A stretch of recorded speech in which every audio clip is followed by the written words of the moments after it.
Well, good morning and welcome everyone to Sunday Forum. It's good to have you all here.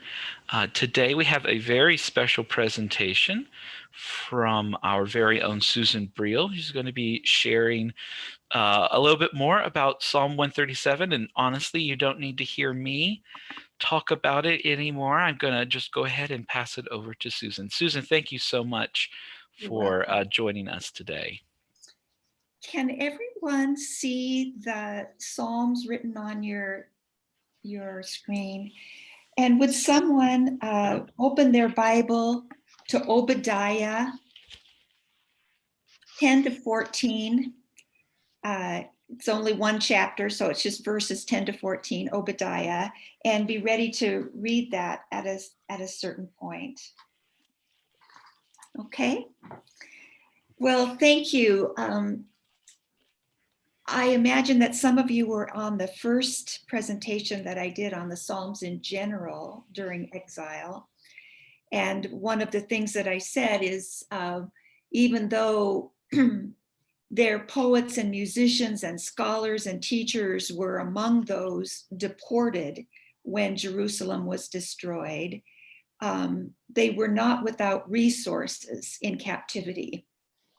And one of the resources they had was whatever they had memorized, whatever was written on their hearts, whatever songs they knew by heart, they had with them.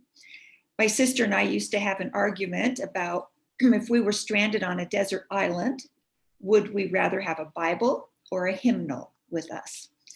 And in the end, we both chose hymnals because we thought there was enough Bible in there to sustain us and that it finally would be the song that kept us alive. But Psalm 137 is the only psalm that we have that is as acutely focused on exile. That mentions Babylon, that mentions being in exile. And so many people think this was written during captivity. In fact, in the Septuagint, which is the Greek translation of the Hebrew scriptures, which were done between the 3rd and the 1st century BCE, Psalm 137 has a little subtitle called For David by Jeremiah in Captivity. This is a later edition. We are not at all certain that Jeremiah wrote this.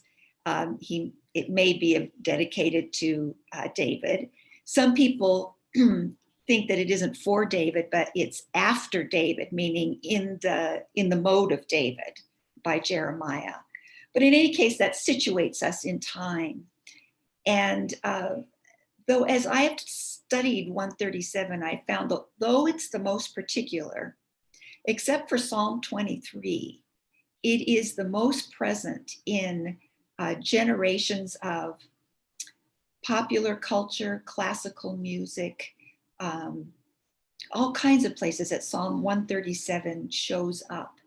And it is, to me, ironic that one so particular is able to speak to so many different situations. Some of you may know that before I went to seminary, I was an English teacher. I taught English 101 at Washington State University while I was getting my graduate degree in literary history. And so the first time that we go through Psalm 137, I'd like to look at it as a literary piece and to open up some of the nuances and allusions and images that are present here, remembering that we are reading this in translation and that any work of art that is in translation becomes a different work of art. So I can't do this work in the Hebrew. But so let's just start. And if someone would read aloud from the screen the first 2 verses.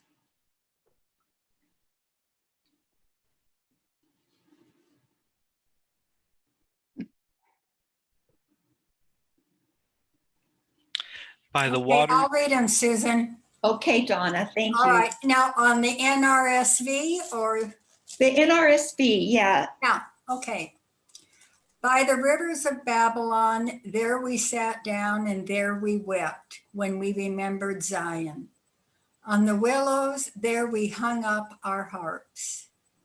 So first to situate this in Babylon and modern day war-torn Syria. The waters there are the Tigris and the Euphrates rivers, but also all of these irrigation canals that were built to irrigate the land. So it sometimes is translated rivers and sometimes waters. And what the waters translation seems to say is that it isn't just on the riverside, but it's this well irrigated land. And I want you to notice that 3 times in the first 2 stanzas, the word there is present. There we sat down, there we wept, there we hung our harps. In the Hebrew, that word is repeated, but it's only there twice. By the rivers of Babylon, there we sat down and we wept. On the willows there, we hung our harps. It seems to be indicating that we did this there, not here, which may be that it is past tense and they are thinking back of when they were in exile. Or it may be, if it were written during exile, that they always were going to be there, not here, when they were in Babylon. They would always be in a foreign place. They would never be here or at home in Babylon. And notice how the weeping brings to us another flood of water. The rivers are flowing, but also now tears are flowing. Okay, you can hear okay. And I have to strain myself a little. And on the, are you reading it in German, Ina?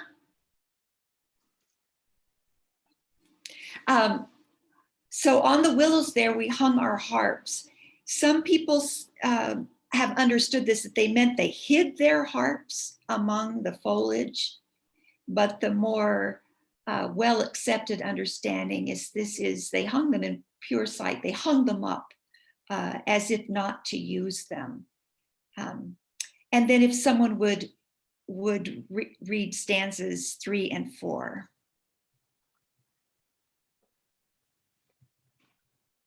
For there our captors asked us for songs, and our tormentors asked for mirth, saying, "Sing us one of the songs of Zion." How could we sing the Lord's song in a foreign land? What's the mode here? What's the emotion that is being referenced here? Pat, you read it so beautifully. You got that emotion in there. They're being taunted and they're mourning. There are 2 emotions that are coming together: the mourning and the weeping of the captives, but then the taunting, the kind of in your face nastiness, the asking us for mirth at a time when we couldn't sing. In effect, what the captors are saying is, you know, those religious songs you used to have in Jerusalem? We'd love to hear some of those. Amuse us, entertain us, give us some joy with your little songs. And the response of the psalmist is, we can't sing holy songs in an unholy place. Remember when Rabbi Tamar was talking about the dislocation and the displacement, that after the exile, one of the things they learned as she was looking at Ezekiel is God's on the move. But at this point in this psalm, that is still an open question. Is God on the move? Is God here where we are? Or being separated from the temple, where is God?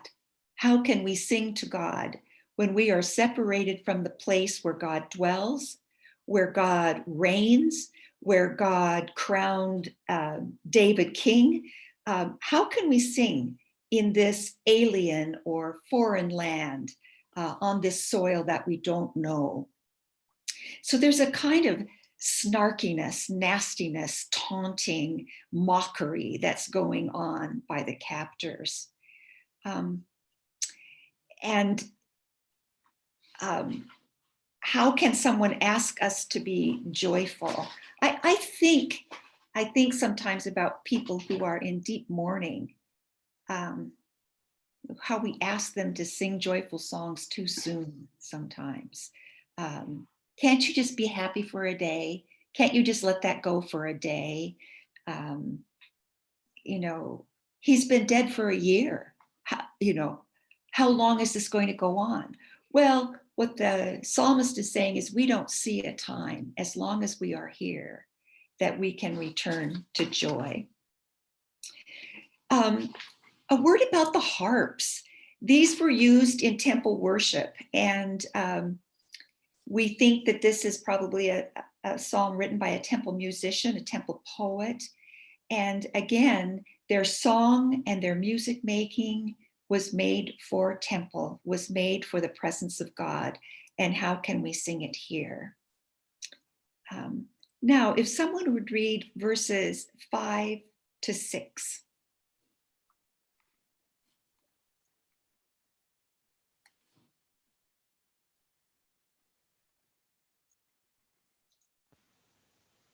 Pat, would you just be willing to do it again? Sure. 5 and 6. 5 and 6. If I forget you, O Jerusalem, let my right hand wither. Let my tongue cling to the roof of my mouth. If I do not remember you, if I do not set Jerusalem above my highest joy. So there's a theme that's in this psalm that we need to keep track of, and it is the psalm, the theme of remembering. If I forget you, if I do not remember, it's a deep archetype in Jewish literature and thought that remembering is equal to keeping alive. As long as I remember the one who has died, he is alive somehow. Should I forget, he's gone. Many of you who have been in grief, when my father died, I didn't lose him, he died. I remember being afraid that I would forget the sound of his voice, and that somehow if I couldn't bring to mind the sound of his voice, he would be really gone to me. Or if I couldn't remember the smell of his tweed coat that always just smelled of him and the cologne he wore, he would be gone. So remembering was very physical for me, to remember what it felt to be held by him. I was living in Spokane when he died, and one Sunday I came to church and there was a tall man with white hair whom I did not know, I had never met. And I went up to him and I said, "You are exactly the height of my father, and I am afraid I will forget what it feels like to be held by one so tall." And he just took me into his arms and held me. Since then, I've looked at all the tall white-haired men in the congregation and thought, was he the one? Was he the one? But that man, he helped me remember and bring to life again the one I had loved. This is what the psalmist is feeling, that if I forget, then let my right hand wither or be paralyzed. Or the King James added the words, let my right hand forget its cunning, from which we get the ELW, forget its skill, but that isn't in the Hebrew. It's just let it wither up. And let my tongue cling to the roof of my mouth if I do not remember you. So why the right hand, do you think? Why my right hand?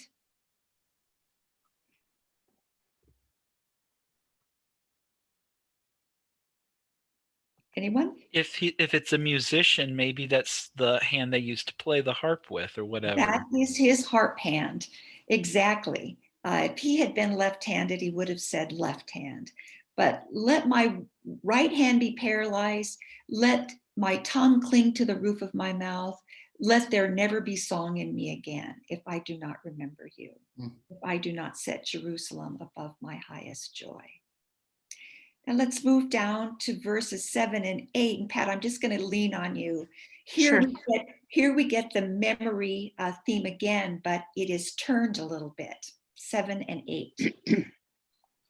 Remember, O Lord, against the Edomites, the day of Jerusalem's fall, how they said, tear it down, down to its foundations. O daughter Babylon, you devastator, happy shall they be who pay you back what you have done to us. Now, just to remember, so in the very beginning, it was set in the first person plural. We sat down, we wept. Then the next stanza was the first person singular. It is the musician, the psalmist himself saying, let my hand wither, let my tongue cleave to the roof of my mouth. Now we are back to the third person. How and the anger now, what, or first I would say, how does the call to remember change here in verse 7 from what it had been? I'll just answer my own question. Now we're asking God to remember. In the stanzas above, the psalmist was saying, I need to remember, don't let me forget. And now the psalm turns and is addressed to God. Oh God, you remember. So the Hebrew says, remember Yahweh against the Edomites.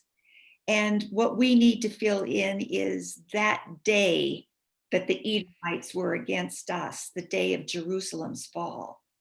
How the Edomites said, tear it down, down to its foundations. The Edomites, maybe you will remember, their family. Yeah, this is the brother of Jacob. Edom is part of the 12 tribes of Israel.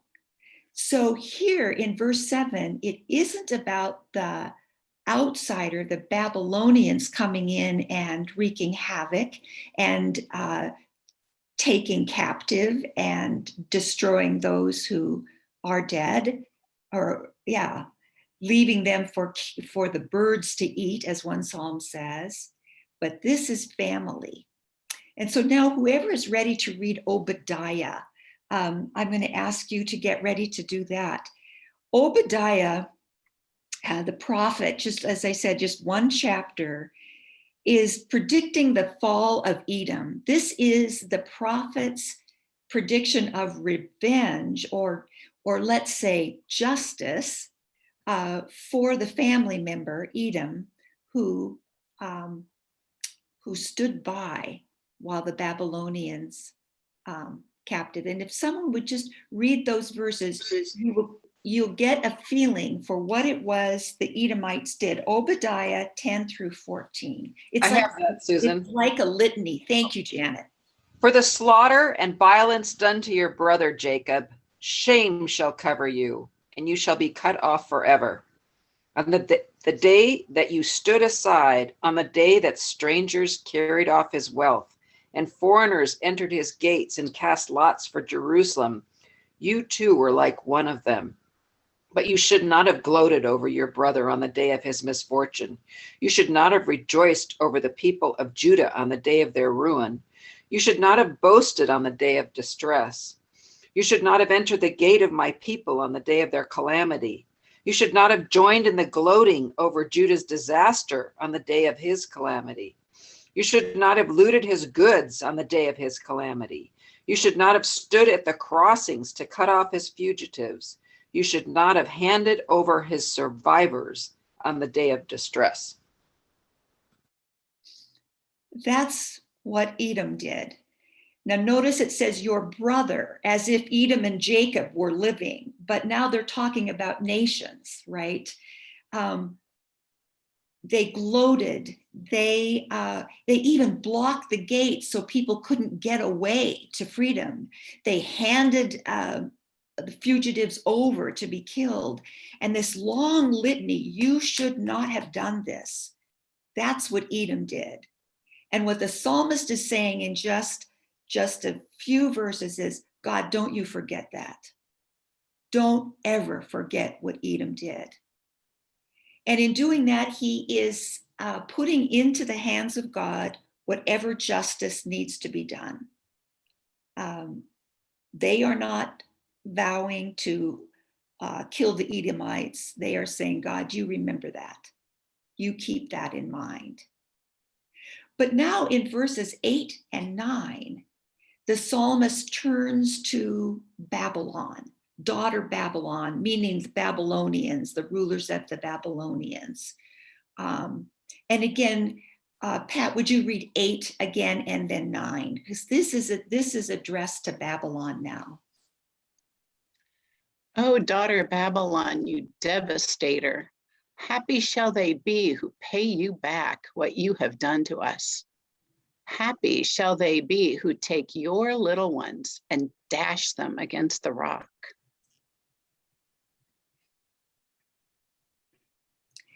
This psalm is appointed for the fourth Sunday of Lent, Series B in the Roman Catholic lectionary. But after Vatican II, they removed the last verses. It almost as if they're just an embarrassment. They're horrible to read. You can't imagine Michael Joncas or Marty Haugen sending this to a little psalm version that we could sing, happy shall they be who take your little ones. But what is it they're asking for here? They're asking for genocide. It's a circumlocution. It's a way of talking around. What they want to say is, let there be no more of you. Let there not be another generation of you. Let you be cut off. Interestingly, that is a phrase used in the Obadiah text about Judah, you shall be cut off, which doesn't mean just cut off from the grace of God. It means cut clean off. So here, the psalmist is really asking for an eye justice. What you have done to us, I hope somebody does to you. But note again, the psalmist isn't saying, we are going to take up arms and we are going to end Babylon. They're just saying happy, or another way to translate this is blessed. It's a beatitude. Blessed, not blessed are those who are like trees planted by the waters. Blessed are those, Babylon, who pay you back what you have done for us. Blessed are you who make sure there are no more Babylonians. It's a very difficult and painful verse to read, but here you are. Here is human history, right? One genocide after another. One aggrieved party becomes the slayer of another, of the aggriever, right? It's just the story of who we are. But that is the psalm. I call it an imprecatory lament, which seems like an oxymoron. It's this deep lament. It is then the lament going into the very physicality of the psalmist about his hand and his tongue and the end of his vocation as a musician.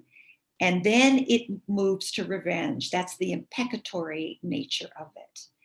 And scholars have a difficult time knowing how Christians are to sing this psalm. Yeah. But we'll get to that in a minute. Now I want to go back to the top of it and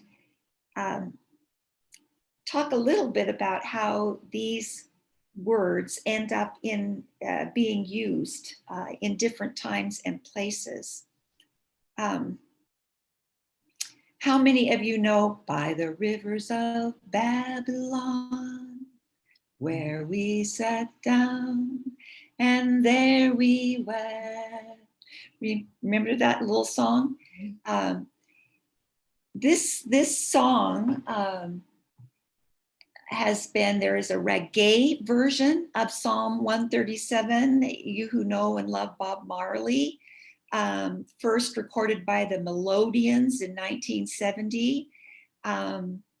They say, the wicked carry us away, captivity, require of us a song.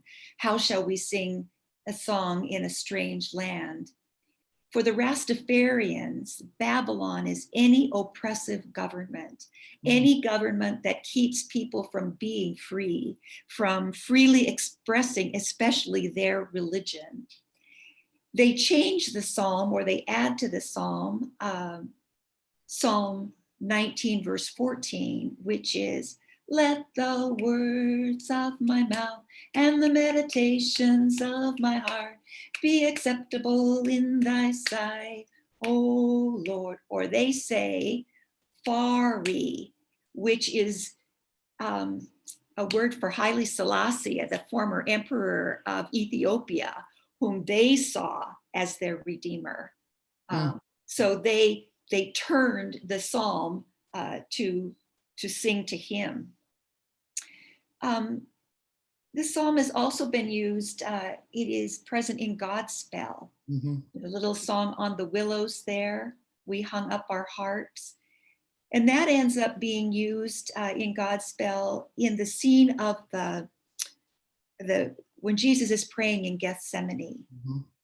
And their lament is all that they are giving up on the brink of the death of Jesus. As Jesus prepares for death, they say, on the willows there, we hung up our harps. How can we sing a song in a strange land? There's a little round, and I'm trying to get get it in my head, was written in the 17th century by an English layman. I'm gonna see, what was his, it wasn't Lowry.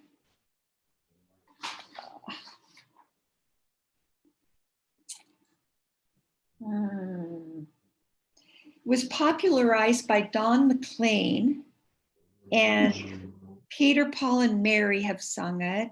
We sing it around campfires. Does anyone know how it goes? Martin, do you remember it? We were just singing it in the car yesterday. I remember it, Susan. Please. Let's see. By the waters of Babylon, we lay down and wept for thee, Zion. We remember thee, Zion.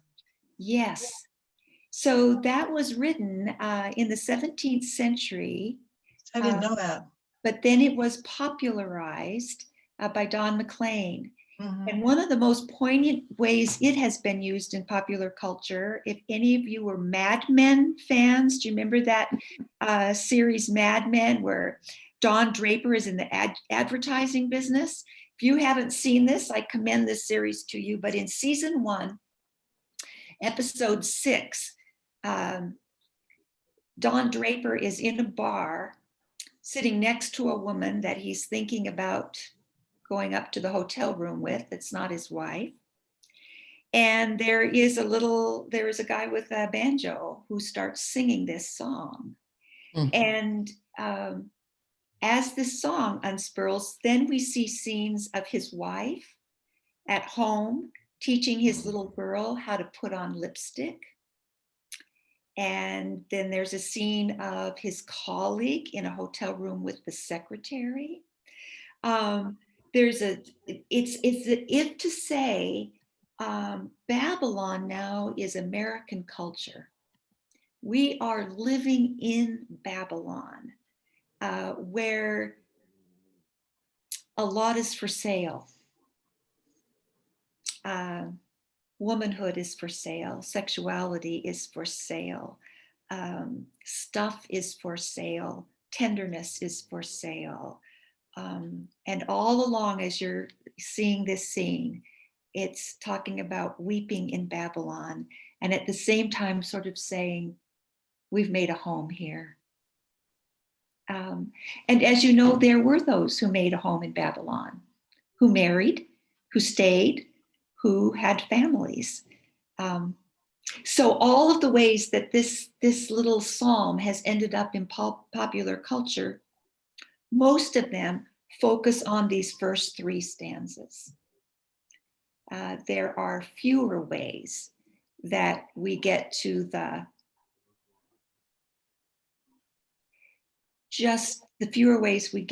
pain of it. We can deal with the sorrow, but not the devastating trauma and not the response to trauma. I want to share a couple of things with you. So now I'm going to close this. You're going to see my granddaughter on my screen, I think. Let's see. Do you see this psalm now? No, we see No. see a grid. You may want to hit the share screen button again. Okay.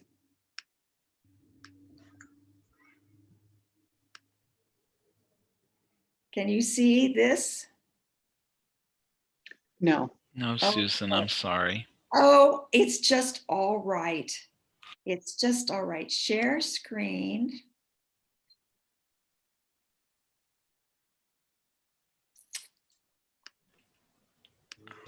It's small, but we see it. Well, here is Abbot Edwin. I had to put do you see him, Abbot? No, we No. see script. Okay, all right. Oh, shoot. All There right. you What do you see now? Ein Psalm. There you go. Okay, is that up? But it's small. Partially. Can you just expand it? Okay, if I can find it, I'll expand it. This is a psalm written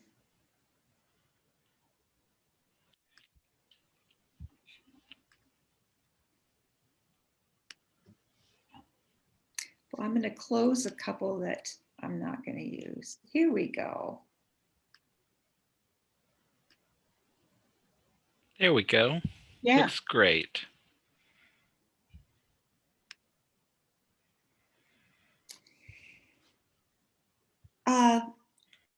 Does Ina want to read the title of this? Read the title. Oh, ein Psalm aus Babylon zu klagen means to mourn about it. Yes, a sign, Babylon, and a lament to lament. Well, that's what they did. Yeah, thank you. This was a psalm written, well, the man who wrote it died at Auschwitz, but he was transferred there after being in a concentration camp. And just listen, he wrote this in the concentration camp.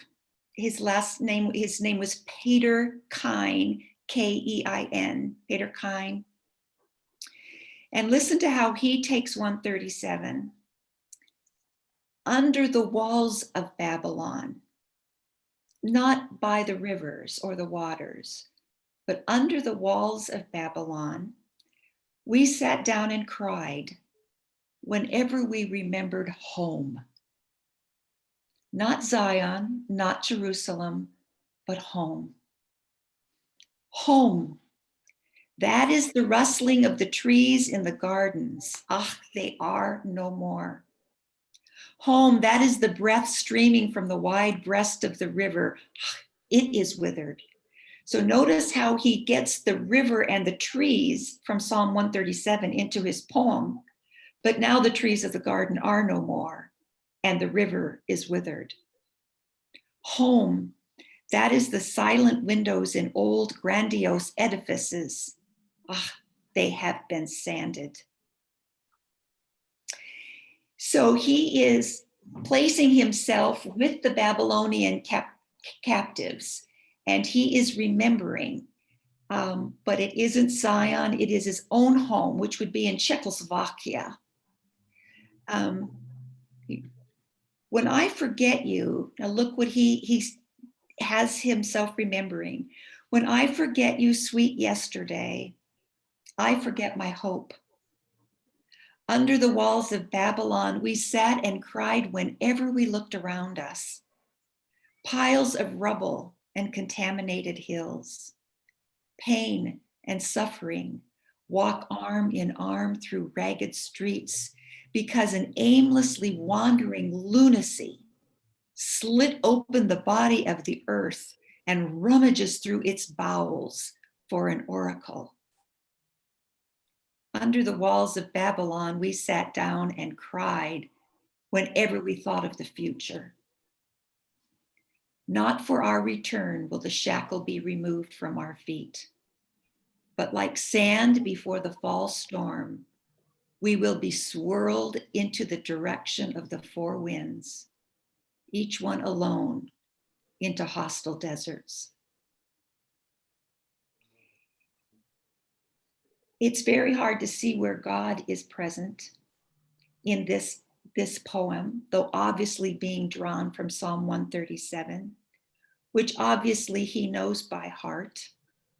Surely he doesn't have it with him. But he also incorporates this promise from God that the children of Abraham will outnumber the grains of sand.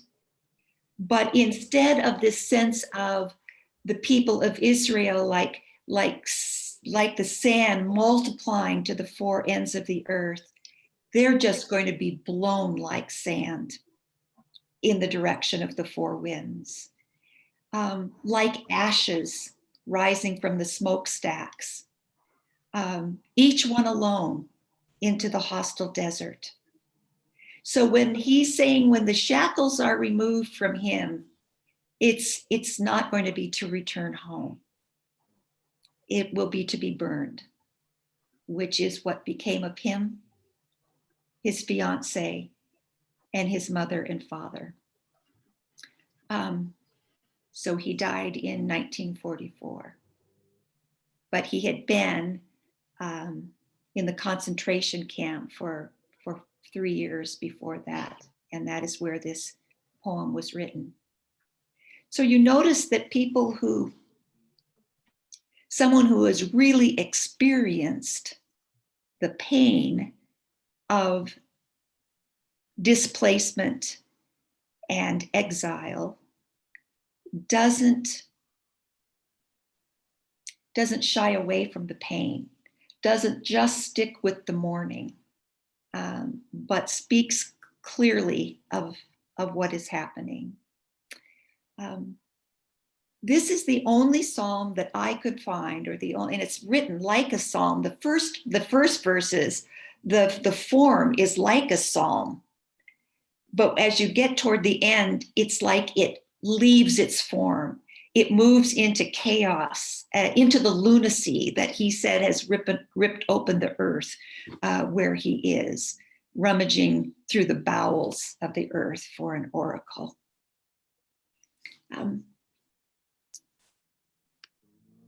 This psalm has been used also for other people in exile, other people longing for freedom. And one I'm going to share with you now was written by a Lutheran bishop named Zephaniah Kamita. See if I can pull this up.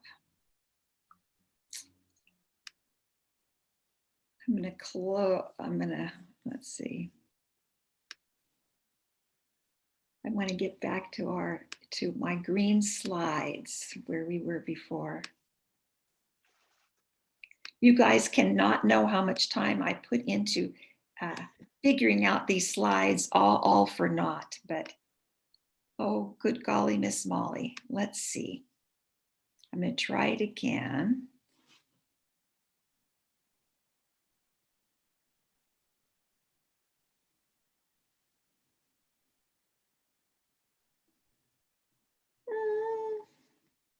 Oh, you've got to see it.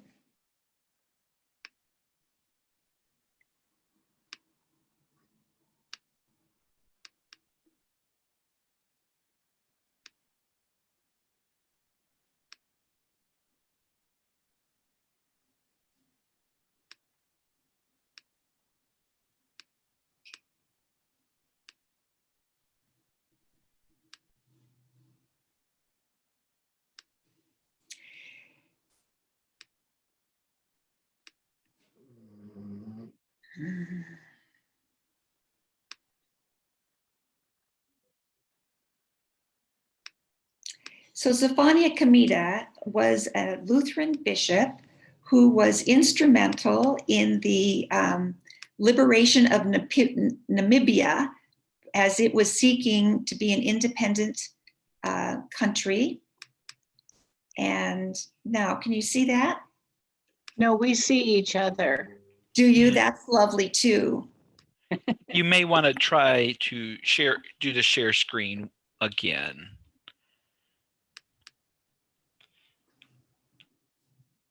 We see the blue slides again with Psalm 137. All right.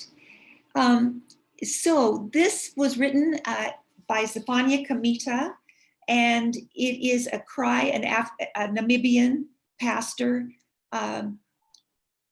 who is working for the independence of Namibia and for the end of apartheid. Maybe someone will read this. Can you see it well enough to read it, someone?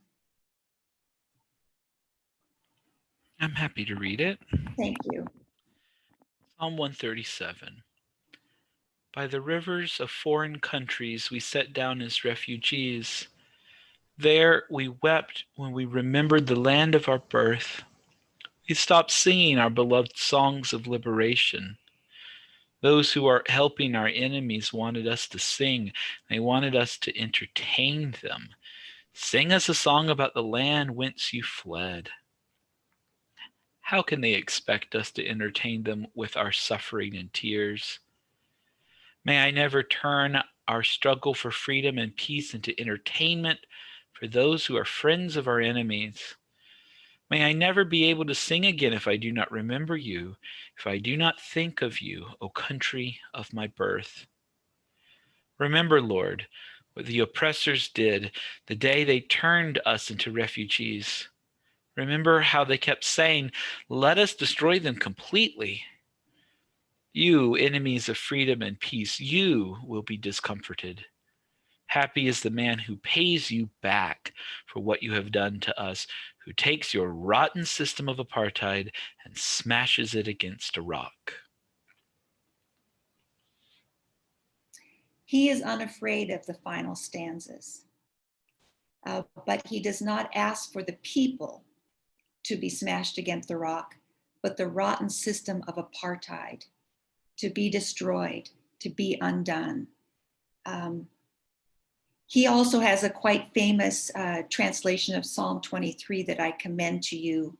In 1984, both Augsburg and the World Council of Churches published a book of his Psalms called Why, O Lord? Psalms and Sermons from Namibia. And I think that the more we understand people who are under a kind of oppression that most of us on this call have not experienced, the more we understand them, the more we understand the final stanzas.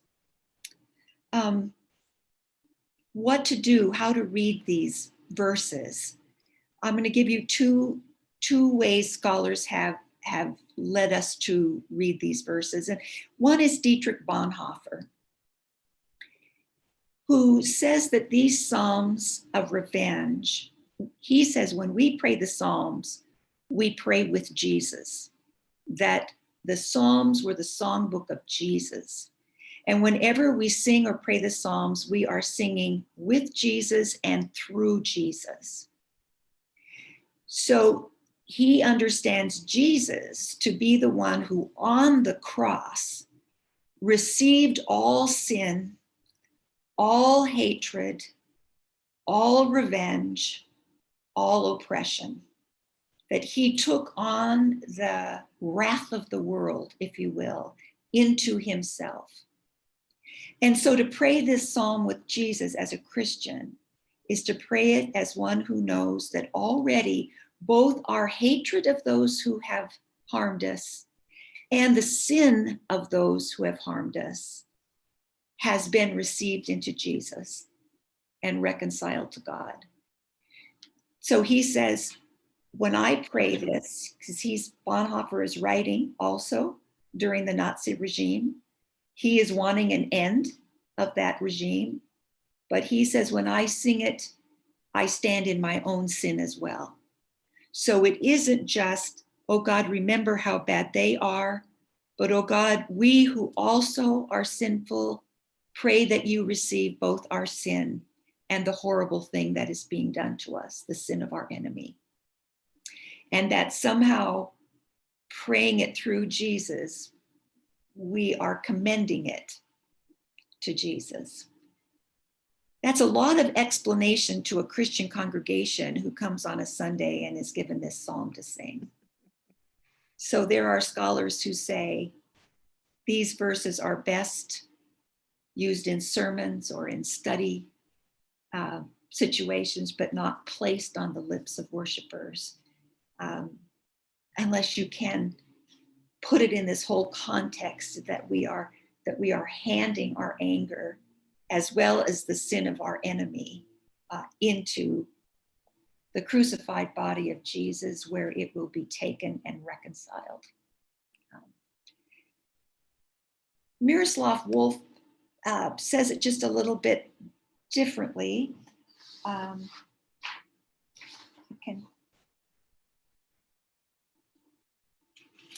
No, I can't put it's on a different slide that I'm not going to be able to. But the way Miroslav Volf talks about being able to pray these psalms is that we never pray to take revenge ourselves. But what we ask of God is God's justice and righteousness. And that these verses in this psalm, Miroslav would say, this is how the psalmist can imagine what God is going to do to the enemy. But in fact, we just pray for God's righteousness and justice to be done. And then we hand it over to God. That God's justice does not look like our justice. God's punishment does not look like our punishment. Nevertheless, these are difficult. So this psalm is used 2 times that I know of regularly in Jewish worship. At a Jewish wedding, the groom recites verses 5 and 6. If I forget you, O Jerusalem, let my right hand wither. Let my tongue cling to the roof of my mouth if I do not remember you. If I do not set Jerusalem above my highest joy. On the day of his highest joy, when he marries his beloved, he still says, remember Jerusalem. And that is when the glass is placed on the floor and crushed underfoot in memory of the destruction of Jerusalem. Not only before the exile we're talking about, but the destruction that happens later, the Roman destruction of it, and every other destruction of the Jewish people. This, some people relate this to Kristallnacht again, when all of the Jewish shops were shattered and the glass was breaking all over, the night of broken glass. But on the day of highest joy, in the presence of his highest joy, his bride, still the faithful Jewish man says, I will not forget Jerusalem, and stomps a glass underfoot. The other time that it is read is at the beginning of a liturgy that is annual. It's on the ninth day of the month of Av, A-V. Tisha B'Av is called, if it's pronounced, but it is the day that Jews gather to remember the destruction of Israel, both destructions of Israel and other losses and sorrows. And the liturgy begins with a solemn singing, a chanting of this psalm. That there is a kind of remembering for the Jews that has to be done, because part of remembering is, if you can't remember what was done, how can you mend the world? If you can't remember how it was torn, how do you mend the world? How do you become more faithful to the promise of God if you do not remember its fragility? If you do not remember, I think about what happened on January 6th at our Capitol. Part of what that reminded us of is how fragile what we thought was enduring might be. The democracy could be fragile. It's also so on the 4th of July, we remember.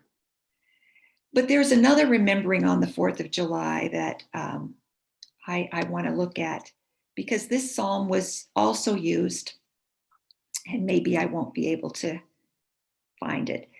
This psalm was also used as an anti-slavery psalm. Frederick Douglass, on July 5th, 1852, 100 years before I was born, was invited by the ladies' abolitionist group to speak in Rochester, New York, on the 5th of July. The 4th fell on a Sunday that day. And this is, they ask him because they also know he's working for abolition. But what he says in his famous speech, which I commend to you, which is, what to a slave is the 4th of July? What to a slave is the 4th of July? He says, the sounds of your merriment on this day, the celebrations of your freedoms I now enjoy, sound hideous in the ears of those still in shackles. I cannot join you in this celebration. Let me never remember, never forget the children who are sold into slavery. Let me never forget those who are bound and beaten and bloodied. Let me never forget the terror that is happening to my people. He says, this day is not a day of rejoicing for me. In fact, he says, picking up on the psalm, do you mean to mock me by asking me to come here and join in your revelry? Do you mean to make fun of me, to mock me and my people by asking me to rejoice with you and sing the songs of my people? He draws so deeply on 137, both the sense of mockery and the sense of never forgetting. And finally, the plea for freedom. Let that system die. And I will not stop working, and I will not rejoice with you until everyone is free. What to a slave is the 4th of July by Frederick Douglass. There are many, many more ways that Psalm 137 lives in us. There are 2 hymns in the ELW that make reference to it, both of them in the lament section. One by Susan Briehl called In Deepest Night, that I commend to you, and one that I wrote called Once We Sang and Danced with Gladness. Once delight filled all our breath. Now we sit among the ashes, all our dreams destroyed by death. All All the willows bow in weeping, all the rivers rage and moan. As creation joins our pleading, God, do not leave us alone. So the move I made in that text was that it isn't just we who sorrow, but it's all creation that is actually in bondage and sorrowing, picking up on St. Paul. And it's God, do not leave us alone. God, I can't even remember how it ends, but that is where Psalm 137 finds in it. And finally, what that little hymn does is it asks God to come into the ashes with us and stay. Doesn't it? It's just a hymn of the cross. Finally, where we suffer, where creation suffers, the hymn says, "Come, O God, and stay in Christ Jesus." So I just went way long, and we have a little. I apologize again for my lack of facility with the slides. But are there any just final questions or comments about this psalm? Most of all, I hope you go back and read Psalm 137 again. I had a thought, and maybe one that you can't answer, but maybe something for us to think about. What I found, I struggle with this psalm with the move towards retributional justice. Justice is fine, but the retributional part is hard for me. What I find really interesting was that Kind's version, he does go into the madness of the whole situation, but he doesn't evoke retribution on what I could argue is the best situation that where I would want to see retribution may be invoked. So I find that really interesting. He does not. He does not. Yeah. So in a time where I think that could be something. Yeah. But he's also writing knowing his own fate. He with all the others are going to be blown like sand to the four winds. The question in Kind's psalm is, where is God? Elie Wiesel answers it, hanging on the gallows. But Franz Peter Kind seems to say, I don't know. What happens to the promise of God that we will multiply and fill the earth like the sands in the desert and the stars in the sky? Is this what it is? Our ashes? And as many of you know, there's been a lot of study done on art and poetry following the Holocaust among Jews. Is it possible to write poetry of a God-enchanted world anymore?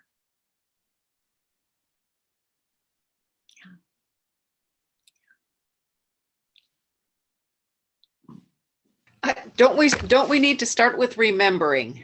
Yes. And I think we're not good at remembering. Yes. We want to plow through to a new happy place and entertainment and consumerism. And, maybe this January 6th becomes a day of remembering. Maybe Juneteenth becomes a new holiday for us to remember. Maybe we remember and acknowledge what this nation was founded on, the enslavement of people that were kidnapped from their native lands. And we have a lot of remembering to do. And maybe we have work to do before we are ready to have the vision of Yes. God's intention. I don't know. No, I think remembering is essential. It is this deep Hebraic theme. To be remembered is to be alive. Don't turn your face away from me, oh God. I die, right? Also the plea for God to forget, forget my sins, remember me in your kindness. But our memory, especially in this country, is very, very short. I don't know if any of you have been able to be at Yad Vashem in the Holocaust or the DC Holocaust Museum. Both of these constructed lest we forget, that we remember. And even our war monuments tend to be, let us remember the victories, let us remember the conquest. It's where the Vietnam War Memorial really sliced through that. Let us remember those who went down to the dust, who laid down their lives, not heroes, but soldiers who returned to the earth. And it is this kind of slash in the earth, like the Kind poem says, that the monument itself is like a slash in the earth. Maybe remembering the lunacy in part of that war. And maybe that's what Psalm 137 is for our remembering.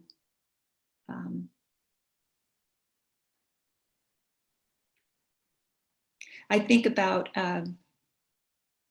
especially the genocide of the native peoples here. That we don't remember that in our great Western expansion, right? That we who live out here. So I was taken by I don't know if you're watching the confirmation hearings for Biden's cabinet, but the woman who would be the first Indigenous person on the cabinet began her testimony by saying, I remember that we are on the land of, and names the peoples who that land was.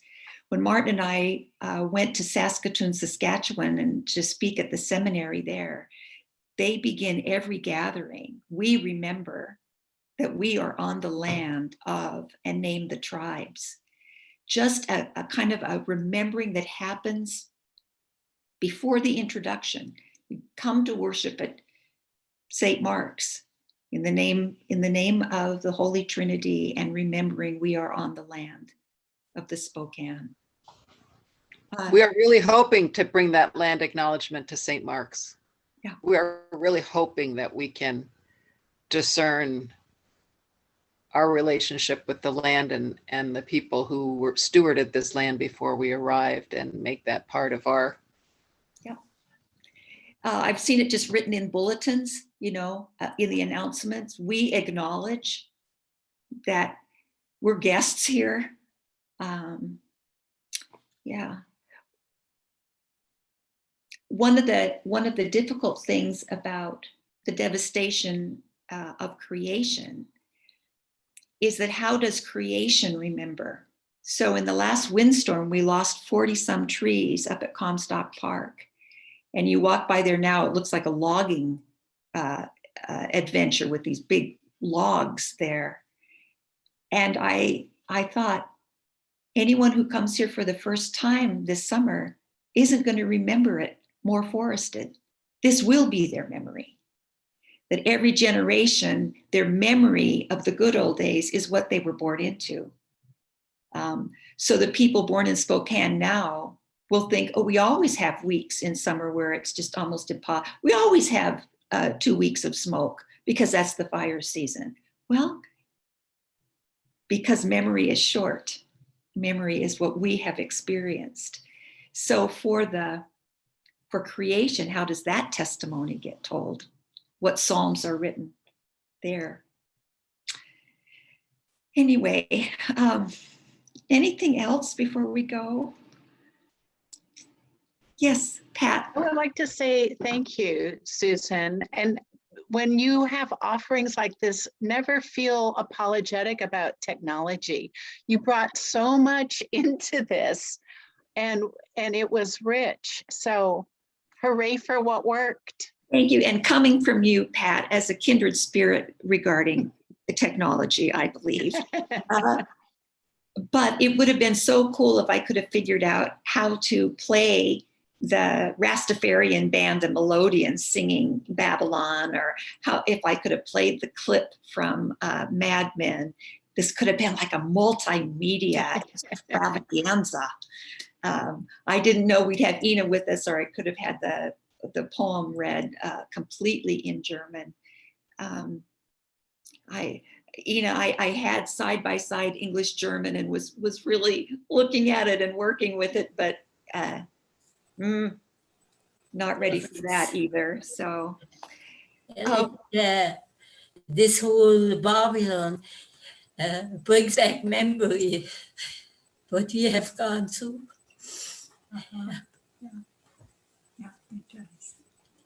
But remembering is one thing, but forgive is bigger.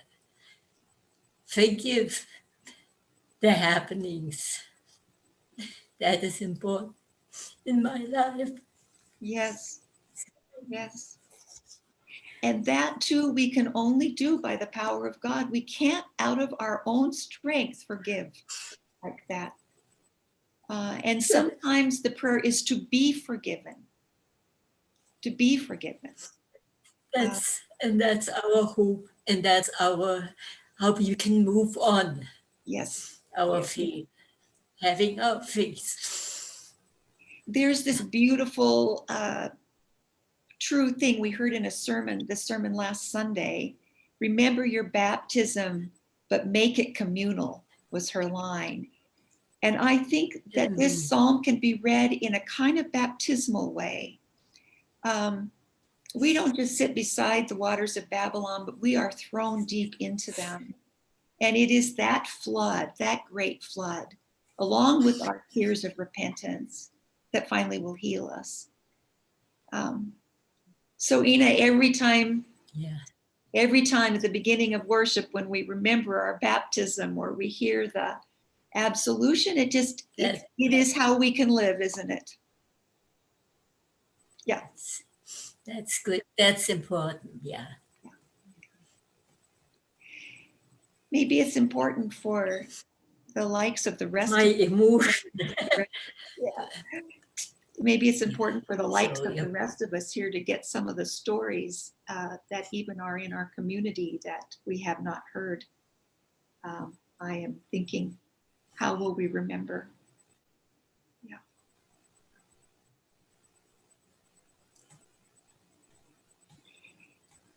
Well, again, I commend to you the Psalms. It's all there, the highest joy, the deepest sorrow, the most horrible revenge, the greatest hope. Human life is simply present there, and all of it is present in the face of God. We can hang on to that. Hang on to that. Yeah. Well, thank you. Grace to you, peace.